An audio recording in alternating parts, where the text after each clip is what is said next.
अस्सलामुअलैकुम मेरे भाइयों, आज हम लोगों ने ये प्लास्टर किया है।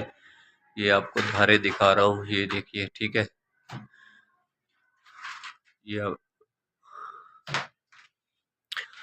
ये आज मैंने ये धारे लगाई है।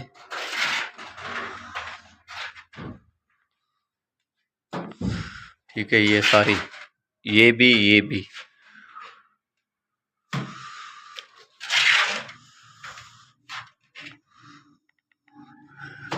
और ये वाली एक खिड़की भी है।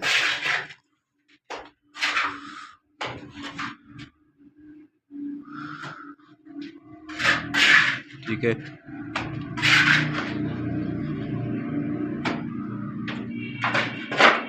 ये फाइनल आपको दिखा रहा हूँ आज के व्लॉग में, क्योंकि आपने देखा था ना। सही है, ये प्लास्टर हो गया। अब सुबह ओपन के नीचे जाएंगे। ये वाली धारे मैंने सारी ये आज लगाई है, ये देखिए, ये क्लियर है। ये आज काम किया है इसका। ये तलिया भी नीचे प्लास्टर कर दी है ना, ये देखिए। ठीक है, और कल इधर काम करेंगे।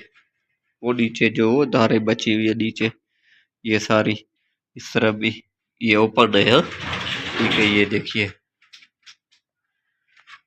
ये ओपन जा रहा है ऊपर, इंशाल्लाह ये रहा। ठीक है, तो इंशाल्लाह कल के व्लॉग में मिलेंगे मेरे भाइयों। जज़ाकल्लाह, अल्लाह हाफ़िज़।